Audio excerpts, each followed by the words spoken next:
Olá, para você que está acompanhando a programação da Rádio Defensoria, está no ar o programa A História Contada por Nós, uma iniciativa do Movimento Negro Unificado, da Coordenação Estadual de Política de Promoção da Igualdade Racial e da Secretaria de Estado da Saúde, CESAL, através do Núcleo de Ações Programáticas da Saúde da População Negra, em parceria com a Defensoria Pública Estadual. Na apresentação, eu, professora Antônia Pedrosa. E na minha companhia tenho a honra de receber uma convidada nesse dia tão significativo para a sociedade, né? Dia do professor, dia da professora, a Stephanie Muniz Araújo, que também é professora da rede estadual, é graduada em História, mestra em Educação do Ensino de História, Prof. História, da UFRR, e, como eu já falei, é minha colega de trabalho, professora da Educação Básica. Stephanie, seja muito bem-vinda. É importante ressaltar que o programa História Contada por Nós tem o objetivo de gerar protagonismo e visibilidade às chamadas minorias, que possuem suas vozes silenciadas e sem a oportunidade de ocupar espaços em que sua fala seja validada, assim como ser um lugar em que possamos conhecer o que tem sido feito em prol da igualdade racial, da inclusão, do combate ao racismo e de qualquer tipo de preconceito, não apenas em datas específicas. Também não podemos esquecer de agradecer ao defensor público, Oleno Matos, por propiciar esse momento e esse espaço tão importante. Lembrando que você pode acompanhar nas plataformas, né, da Defensoria e também compartilhar. Vai contribuir com a pauta do dia. Seja muito bem-vinda, Stephanie, mais uma vez à História Contada por Nós. Olá a todas as pessoas que não estão nos ouvindo nesse momento. Eu agradeço a Antônia por esse espaço, né, tão significativo no dia de hoje, né, dia 15 de outubro, dia da professora, dia do professor, e estar aqui, né, nesse programa, nesse quadro chamado A História Contada por Nós, Luta e Ancestralidade. É muito significativo. Antônia, muito, muito, muito obrigada. Stephanie, eu estou muito feliz. Então, hoje é 15 de outubro, como eu já falei, é dia do professor, dia da professora. É um dia muito significativo para toda a sociedade. Toda a sociedade reconhece que esse profissional é muito importante para a emancipação de um povo, para que tenhamos cidadãos, né, conscientes de seus direitos. E o educador, ele tem esse papel, né, na formação integral dos sujeitos. E eu acho que, como eu falei para você, ao fazer o convite, é um dia especial. Você é uma professora que vem tendo um destaque na sua atuação enquanto docente, acreditando, né, que o professor e a professora podem sim e fazem a diferença na vida de muitas pessoas, né?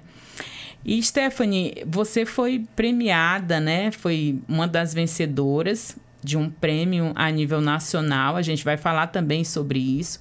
Vamos falar também da sua atuação como vice-coordenadora do Laboratório de Ensino de História e Humanidades Digitais. A gente quer saber tudo, né? Sobre essas questões. E eu queria que você falasse um pouco para a gente sobre a atuação do Laboratório de Ensino de História e Humanidades Digitais.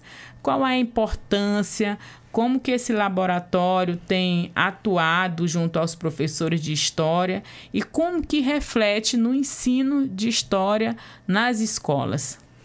Bom, Antônia, o LABED, né, o nosso Laboratório de Ensino de História e Humanidades Digitais, ele é um querido, vamos dizer assim, né?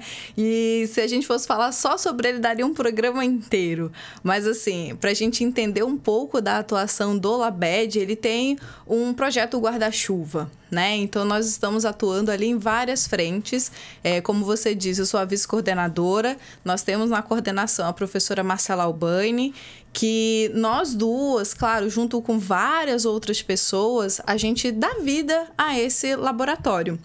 E o laboratório, ele tem atuado em várias frentes. Então, nós temos a página, né, do Instagram, que a gente faz a divulgação de vários eventos, seja na área de ensino de história, seja especialmente aquilo que tem se produzido dentro das escolas.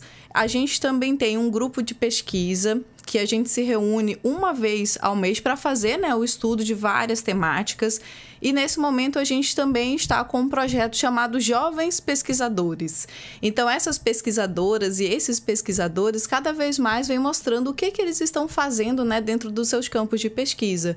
Então nós tivemos recentemente falando sobre a temática afro, a gente teve também a temática indígena, a gente tem várias outras temáticas que são temáticas que elas são de acordo com aquilo que o nosso público ele quer ver ali em debate. Então, nós temos chamado aí essas pessoas que estão cada vez mais pesquisando sobre o tema e estão diretamente ligados ao nosso grupo de pesquisa ou são pessoas que têm afinidade, sempre fazendo esse leque da nossa região aqui de Roraima, da Amazônia, com outras regiões do país. Então, o laboratório, ele também serve para a gente entender aquilo que tem gerado dentro das escolas outros tipos de debate. Então, a gente tem parcerias com o PIBID, a gente tem parceria com outras frentes, né, do ensino de história. Então, todos aqueles que quiserem chegar junto, é só acessar as redes, né? Nós temos um canal no YouTube, nós temos um canal no Instagram e a gente também tem várias outras coisas que o laboratório ele tem feito. E a gente vai fazer um evento alusivo ao nosso 1 ano de laboratório. Então, em breve vai estar aí nas redes para quem quiser participar. Então, vai ter oficina, vai ter minicurso, vai ter palestra, vai ter muita coisa interessante para todas as pessoas que tenham interesse em ensino de história e também em ensino de história digital. Stephanie, e quem participa desse laboratório? São estudantes de graduação, estudantes de ensino médio? Fala para a gente um pouco mais. Eu ouvi, fiquei interessada e gostaria de fazer parte do laboratório. Qual o pré-requisito? Perfeito. Olha só, o laboratório ele é para todas as pessoas. Hoje nós temos estudantes de graduação, nós temos mestrandos, nós temos mestres, nós temos egressos do Prof. História, né, que é o meu caso, professores da educação básica, que também é o meu caso. Mas assim, o nosso sonho mesmo é que as crianças, os jovens que estão na educação básica, né, o estudante do ensino médio, aquele que tem afinidade, que queiram estudar com a gente, ele possa estar junto. Nesse momento ainda não temos, a gente ainda não conseguiu, né, atingir esse público. Como eu disse, né, o nosso laboratório ele é super recente, tem aí 1 ano. Então, a gente está nesse momento de experimentações também. Então, o nosso grupo de pesquisa, ele tem dado muito certo. A gente tem um caderno, por exemplo, que a gente registra todas as nossas... tudo aquilo que a gente tem produzido. Então, sempre tem uma pergunta geradora e todas aquelas pessoas que se sintam à vontade, elas podem contribuir. E ali vira um caderno mesmo de memórias. Então, a gente já tem essa memória de 1 ano do nosso laboratório, do nosso grupo de pesquisa e quem sabe aí, em breve, a gente tem os estudantes também da educação básica. 1 ano de muito trabalho, de muita entrega, né, para a sociedade, para a comunidade acadêmica. Acho que é muito importante falar sobre a pesquisa, sobre a extensão, né, incentivar esses estudantes do ensino médio a serem pesquisadores, que nada mais é do que aprofundar algumas questões que fazem parte das suas realidades, né, fundamentada com subsídios que sustentem o diálogo, o debate. É muito importante. Parabéns pelo trabalho. Exato. E assim, uma coisa que é bem interessante é que você vê, né? Eu sendo professora da educação básica, a professora Marcela sendo a professora da educação superior, a gente tem cada vez mais buscado que os professores da educação básica estejam juntos. A universidade, ela não vem com aquela premissa de muitas pessoas acharem que ela está mandando, está produzindo. Não, nós professores da educação básica, a gente produz tanto conhecimento, às vezes até mais do que as pessoas que estão lá na universidade, né? Então, é uma troca muito interessante, é uma troca muito bacana. E o professor da educação básica que quiser chegar junto, quem quiser continuar a estudar, a gente está ali aberto para trocas o tempo inteiro. Então, a ideia desse grupo, né, do LABED, que a gente fala que o LABED ele é um grande grupo, não só o grupo de pesquisa, que eu estou focando bastante o grupo de pesquisa, mas a gente tem várias outras atuações. Às vezes a gente fica na educação básica um pouco, vamos dizer assim, isolados, né? A gente não tem outras trocas, a não ser com os colegas ali da sala de aula, na sala de professores, e às vezes não sabe por onde começar, não tem um grupo de pesquisa, um apoio. Então o LABED, ele vem também com esse objetivo. Ali você encontra um espaço onde você pode, sim, fazer essa troca de ideias com outras pessoas que são de outras gerações. Então, é muito bacana, às vezes, fazer uma troca com um colega que ainda está na graduação, mas que tem uma visão que, opa, eu não tinha pensado nisso antes. Então, essas trocas, elas têm acontecido de uma maneira muito bacana, muito interessante. Stephanie, e aí você falou uma coisa que é muito importante, porque a sala de aula é um laboratório.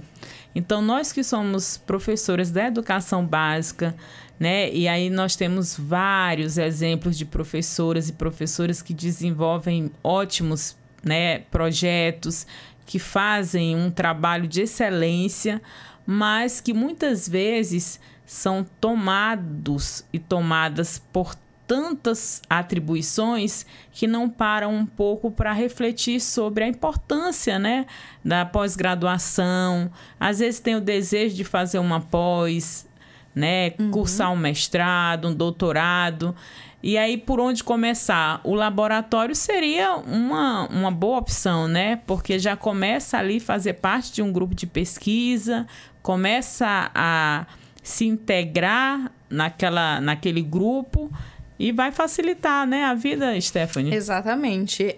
O que a maioria das pessoas talvez não entenda é que nós, professores da educação básica, a gente é pesquisador. O tempo todo. Para você produzir uma aula, você não tira assim, vozes da minha cabeça. Não, eu preciso ir atrás de alguém para subsidiar aquilo que eu estou falando. Eu preciso pesquisar para levar para o meu aluno aquele problema, né, vamos dizer assim, a ser resolvido dentro da sala de aula.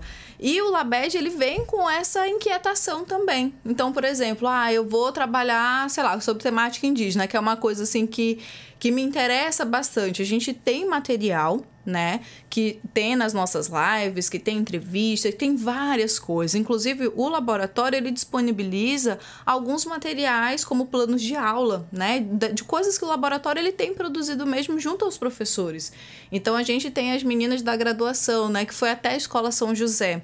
Elas levaram uma oficina, elas fizeram junto com os alunos e estão fazendo reflexões a partir dessa oficina. Então, essa oficina, o plano de aula já está disponível lá no nosso Drive. Se você vai entrar lá no nosso Instagram, que eu vou deixar ele depois para você disponibilizar para quem, né, estiver ouvindo e quiser depois conhecer um pouco do nosso trabalho, lá fica disponível tudo aquilo que é produzido. Às vezes, capítulo de livro, lives, entrevistas, enfim, outros materiais que as pessoas possam, né, se inspirar e, quem sabe, né, chegar junto com o laboratório. A gente adora uma parceria, adora um desafio.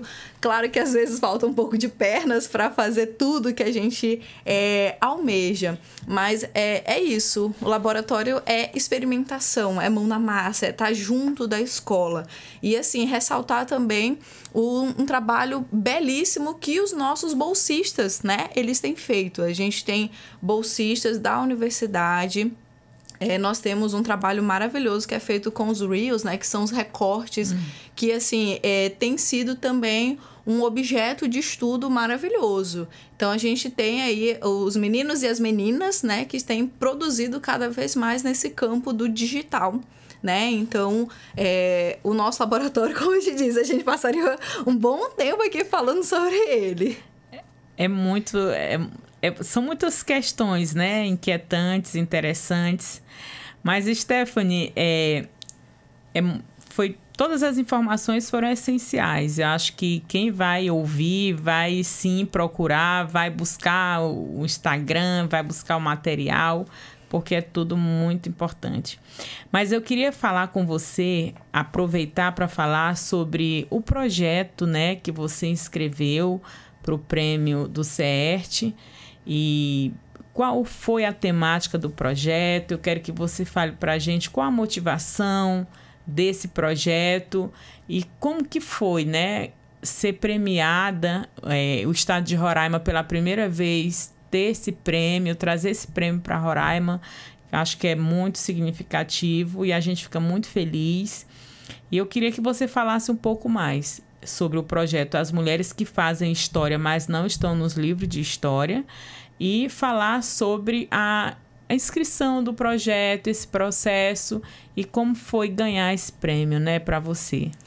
Antônia, eu acho que esse projeto, assim, primeiro que eu sempre, quando eu começo a falar desse projeto, eu sempre digo assim, olha, é a Stephanie que está aqui, mas são muitas outras pessoas que compartilharam, que fizeram parte, que estão não só nos bastidores, elas estão junto o tempo inteiro, né? Inclusive, antes de falar especificamente, né, como desenvolver o projeto e tudo, quando eu viajei, porque a premiação ela aconteceu em São Paulo, né, no finalzinho do mês passado, e infelizmente eu fui sozinha, né? Fui sozinha no sentido presença física, porque o tempo inteiro eu estava em contato com outras pessoas.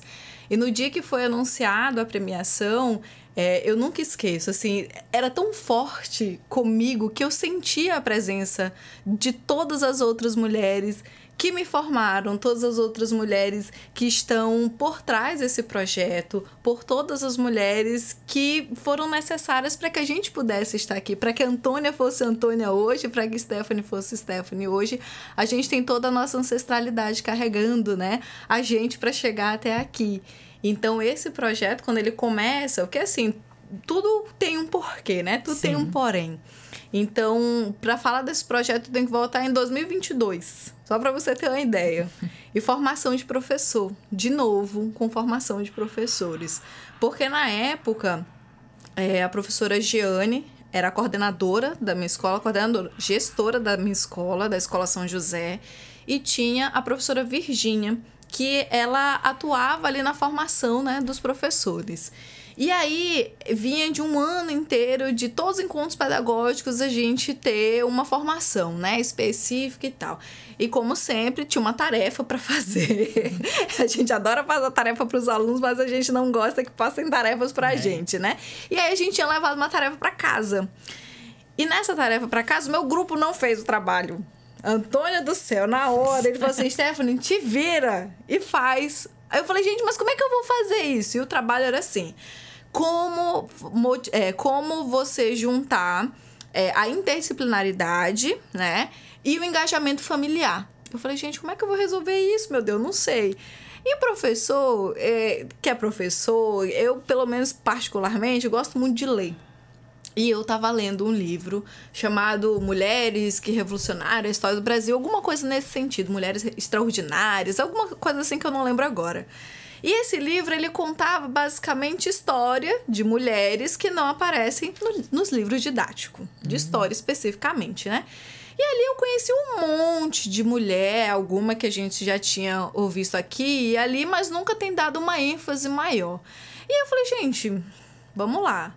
Fiquei pensando, chegou a hora do meu grupo apresentar e dali eu bolei uma coisinha na hora. Eu falei, olha, a gente tinha pensado assim, a gente nada, né? Na verdade, foi ali naquele momento. Então, assim, ali surge o projeto Mulheres que Fazem História, mas não estão nos livros de história. O que eu pensei? Eu queria que meus alunos conhecessem também aquelas mulheres que eu estava lendo naquele livro, mas eu também queria que eles contassem um pouco das histórias das famílias dele, das mulheres das famílias. Como eu ia fazer isso? Não sabia. Ali foi o momento que surgiu. Falei, cara, mas depois eu fiquei pensando, falei, vou colocar esse negócio em prática. Isso era final de 2022. O legal é que foi lançado o edital do PIBID, concorri, aí me tornei supervisora do PIBID, recebi 10 maravilhosos PIBIDianos e começamos o ano de 2023. Então, a gente começou a pensar esse projeto num passo a passo, como seria. E assim, eu sempre falei para os PIBIDianos e para as PIBIDianas, esse projeto ele ia acontecer de um jeito ou de outro. Só que com eles se tornou muito mais fácil para mim, se tornou muito mais leve em muitos aspectos, porque eu tinha com quem conversar dia a dia sobre a sala de aula, sobre cada uma das alunas e dos alunos que estavam ali. Então, o projeto ele surge assim. Então, foram 5 turmas de 7º ano. Cada aluna e cada aluno escolheu uma mulher para contar a história lá na sua família. Então, tinha as avós, as tias, as madrinhas, enfim. Eles escolhiam uma dessas mulheres, ao mesmo tempo que dentro do conteúdo, né, do currículo, né, a gente tinha o conhecimento maior sobre o papel o papel das mulheres dentro da sociedade. Então, se eu estava estudando o período, sei lá, da expansão marítima... Onde que estavam as mulheres? Porque o livro didático, ele não traz isso. Não retrata, Não né? retrata. Se ele vai tratar... Há uma invisibilidade muito grande das mulheres ao longo de toda a história. De toda a história. Tanto que eu fiz esse exercício com os alunos. Eles pegaram o livro didático e eles vão procurar ali. Quantas vezes as mulheres apareciam? E que mulheres são essas? E você sabe muito bem que muitas vezes quando vai aparecer a mulher negra, qual é a visão que se tem? A mulher negra que é escravizada, é sempre nessa condição.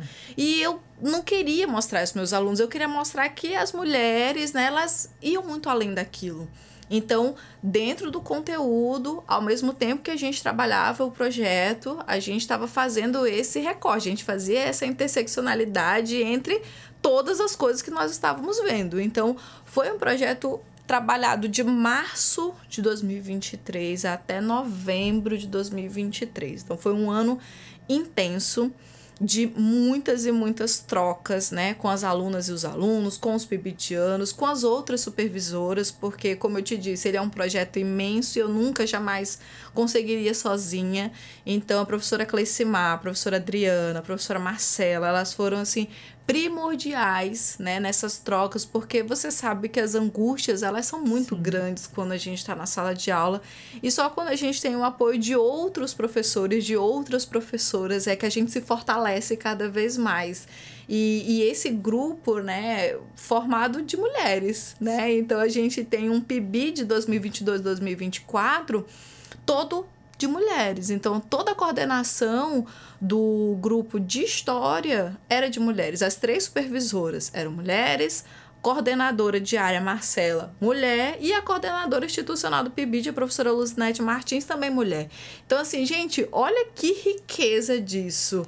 Tudo, né? Conspirando, né? Tudo conspirando. Tanto que o projeto, né, ele... Claro, ali na sala de aula ele tem um formato, mas a gente extrapolou também os muros da escola porque a gente trabalhou também com entrevistas com essas mulheres. A gente foi até uma comunidade indígena fazer um trabalho de campo com os alunos do PIBID, a gente entrevistou as mulheres da comunidade. Mas, enfim, para a gente chegar no prêmio da CERT, aí é outro momento. Outro momento, né? Sim, porque... O trabalho na escola tinha encerrado e a gente queria fazer também aquilo que nós estamos fazendo hoje aqui, né? Que é mostrar para as pessoas o que a gente fez. A gente não faz um projeto desse pensando em premiação, nada disso. A gente faz porque é o nosso dever, é aquilo que nos move, né? São as nossas inquietações enquanto profissionais da educação. E... a gente já tinha feito capítulos de livro, a gente já tinha feito várias coisas. E aí surgiu essa possibilidade de participar de um prêmio. Eu nunca me liguei nessa questão de premiação. Eu falei, olha, eu acho que o tema tem tudo a ver com o que a gente fez. Por que não? E aí eu escrevi o projeto no começo de 2024 e esqueci. Eu realmente tinha esquecido tantas outras demandas que a gente tem. São muitas etapas também, né? Exato. E aí, quando passou já pro 2º semestre, eu recebi um e-mail, olha, estamos felizes e tal. E eu não tava entendendo. Aí dizia assim, porque é a primeira vez que Roraima tem inscrito, Rondônia tem inscrito, e Amapá, se eu não estou enganada. Eram 3 estados que nunca tinham inscrito. Né? Isso, que nunca tinham inscrito. E era a 9ª edição. Eu falei, gente, 9ª edição, esses estados nunca se inscreveram. Como assim Roraima nunca se inscreveu? Mas como eu disse, eu não me liguei. Mas enfim. Enfim. Aí sou finalista. Eu falei, gente, olha que bacana, coisa legal. Já tava achando maravilhoso. E aí veio a notícia de que não iam só... Porque... como que funcionou até as edições anteriores, né? Até a 8ª edição. Eles mandavam e-mail para todos os finalistas E todos os finalistas participam de um e-book de práticas e tal. E somente os premiados viajavam para participar de uma capacitação antirracista. Falei, caraca, eu queria participar dessa capacitação, mas enfim, né? Vai ser só para os premiados. Vamos aguardar. E aí, eles marcaram, né, uma videochamada com todas as pessoas para dizer o seguinte: ei, gente, esse ano vai ser diferente. Nós não vamos levar só os premiados. Nós vamos levar todos os finalistas para todo mundo participar da capacitação e só lá vocês vão saber quem são os premiados. Olha só que bacana. E haja coração, né? A ansiedade tinha que esperar um pouco mais, né? Tinha que esperar um pouco mais. Então, foi muito legal porque foram 3 dias intensos. E assim, conhecer pessoalmente Cida Bento, né? O Daniel Bento. A gente teve palestra com a Nilma Lino. Então, foi uma programação... Uma riqueza, né? Demais. Que eu falei assim, gente, pela primeira vez eu não me sinto alienígena. Porque, eu não sei, Antônio, se você, às vezes, dependendo do espaço que você está, você se vê falando e as pessoas parecem que eu não estão ligando. Enfim, às vezes não tem muita importância não tem muita você importância. Fala, né? Aí eu ficava muito assim, né? E ali não. Era todo mundo em prol dessa educação antirracista que a gente tem buscado cada vez mais. E eu falei, gente, que sonho. E eu falava para todas as pessoas, eu falei, olha, para mim isso aqui já é a premiação. Para mim, isso aqui é a premiação, independente do que vai ser. Ser finalista. Exato. Mas aí vem a premiação, né, premiação. Então, assim, foi importantíssimo, porque Roraima, pela primeira vez, tem inscrito. Vale ressaltar que nós não fomos as únicas premiadas, tá? Roraima teve 2 projetos premiados. O outro projeto foi com a professora Shirley Catão, que ela trabalha com a EJA, e tem um projeto falando sobre a terra Yanomami. Então, também foi um projeto que foi premiado nessa 9ª edição. E, né, assim como o projeto Mulheres que Fazem História e Não Estão nos Livros de História foi super elogiado por todas as pessoas, né? E dizer assim, olha, Roraima tem um recado para dar pro Brasil inteiro, né? Então, a gente sempre brinca, eu, Marcela, Cleissumar, Adriana, que a gente está colocando Roraima no circuito. O que é esse Roraima no circuito? É mostrar para a região sul e sudeste que aqui tem tantos projetos bacanas, tem tantos pesquisadores e pesquisadoras que estão, né, cada vez mais produzindo materiais, né, produzindo muitas coisas que outras pessoas também podem utilizar. E, Stephanie, isso é muito importante, porque quando se fala da Amazônia, da região norte, brilham os olhos de pesquisadores de outras regiões e é como se a Amazônia fosse um grande laboratório e nós, né, fizéssemos parte desse laboratório. O que, na verdade, a gente se coloca como sujeito desse processo e não apenas como objeto a ser estudado, né? Exatamente. Eu acho que é muito importante essa tua fala, porque a partir desse colocar, né, Roraima, colocar a Amazônia nesse circuito, quanto pessoas, enquanto pesquisadores e pesquisadoras, eu acho que vai moldando um pouco essa visão. A gente quer fazer parte, a gente não quer apenas ser, né, um objeto, né, de estudo ali, como sempre foi.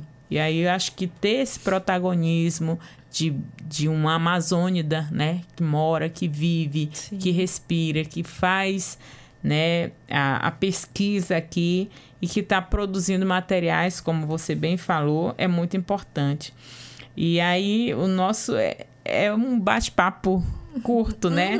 Mas que é muito importante. Acho que a gente traz informações muito relevantes. E dentro dessa programação, Stephanie, nós temos um quadro chamado Nossas Vozes.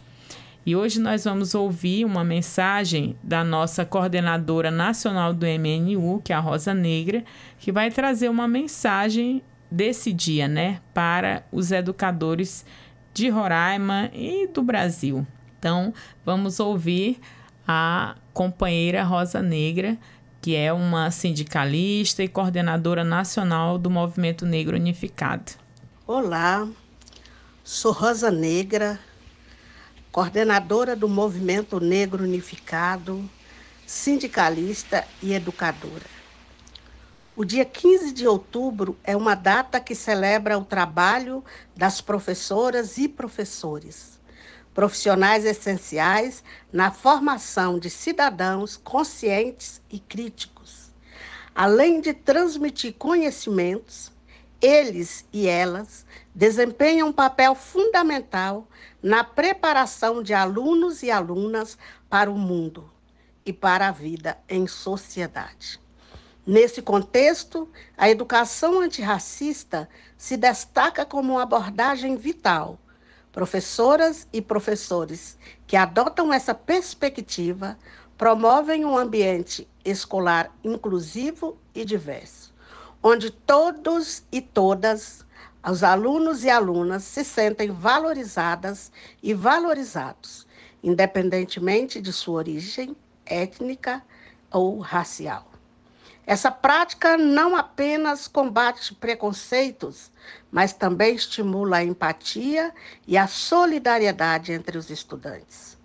No Dia do Professor e da Professora, é importante reconhecer esses educadores como guias que conduzem seus alunos e alunas por um caminho de humanidade e respeito mútuo. Eles ajudam a construir uma sociedade mais justa, onde a diversidade é celebrada e cada indivíduo é respeitado. Celebrar essa data é, portanto, um convite à reflexão sobre o papel transformador da educação na luta contra as desigualdades e na promoção de uma cultura de paz e inclusão e uma verdadeira democracia racial. Parabéns, professoras, parabéns, professores. Vocês são essenciais para a formação e para a vida. Já estamos encaminhando para o final do nosso programa, mas, como eu acabei de apresentar para vocês, a nossa companheira Rosa Negra, que fez uma fala falando sobre a importância do Dia do Professor e da Professora nessa sociedade que precisamos ainda lutar por uma sociedade com equidade, com justiça social, e a educação tem esse papel primordial através de professores e professoras. Então, nesse dia 15 de outubro, a gente quer fazer essa homenagem a todos os educadores, mas também fazer uma reflexão,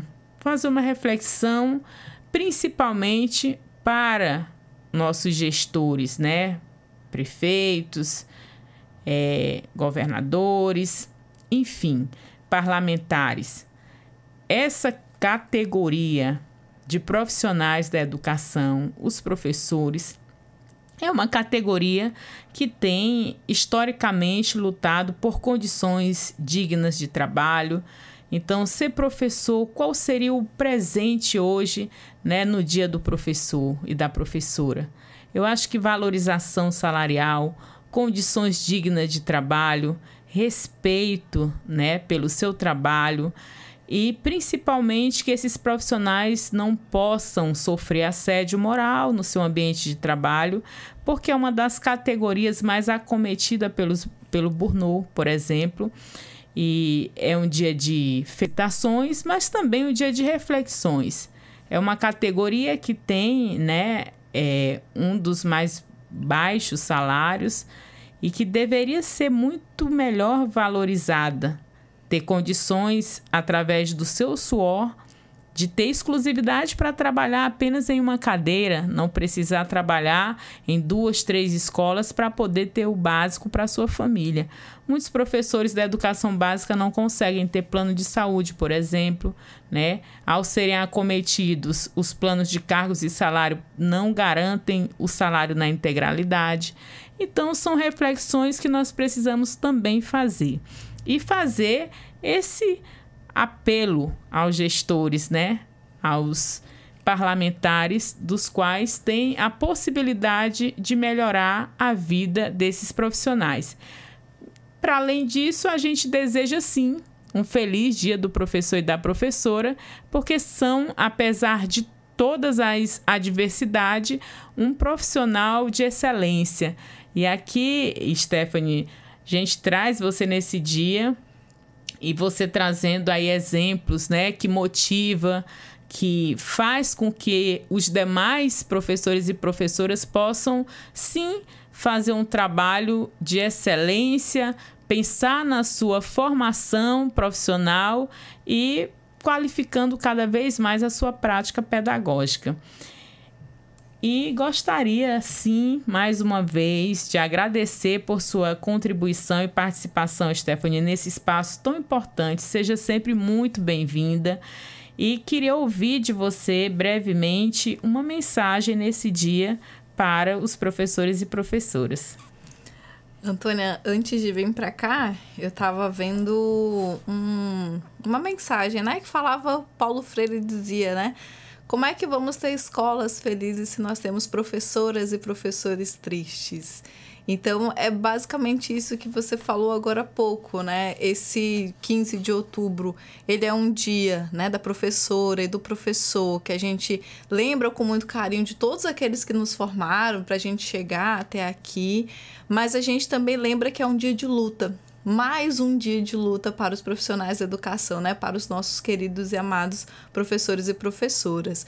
Mas a gente também tem que lembrar que o nosso aluno e a nossa aluna, eles não esperam enquanto a gente está lutando pela nossa valorização, pelo nosso reconhecimento. Então, esses projetos, né? Esse projeto em especial que eu tenho falado aqui, ele é uma pontinha de esperança, porque quando eu vejo a minha aluna, meu aluno escrevendo sobre a história da família deles, eu vejo que eu consegui um pouquinho aí dos meus objetivos enquanto ser professora, mas nem por isso a gente pode parar de lutar. Então, te agradeço mais uma vez pelo espaço, pela troca e desejo a você também um feliz dia da professora. Muito obrigada, Stephanie. Então, um feliz dia para nós. Eu estou feliz de estar com você aqui, né, falando um pouco sobre as nossas vidas, né, sobre a nossa profissão e a de milhares e milhares de outros professores e professoras pelo Brasil afora. E eu gostaria de fazer um agradecimento especial para você que nos acompanhou até aqui através das plataformas digitais da Defensoria Pública e também pedir para que vocês compartilhem. É muito importante tudo que foi falado aqui hoje. Muita gratidão. Lembrando que o programa A História Contada por Nós tem como objetivo falar sobre todos os assuntos que nos atravessam enquanto pessoas negras, mostrando os dados, identificando as causas, pois só assim poderemos avançar rumo à igualdade racial e por uma sociedade sem nenhum tipo de preconceito. Uma iniciativa do Movimento Negro Unificado, da Coordenação de Promoção de Política da Igualdade Racial e da Secretaria de Estado de Saúde, CESAL, através do Núcleo de Ações Programáticas da Saúde da População Negra, em parceria com a Defensoria Pública Estadual. Muito obrigada, até a próxima e afroabraços!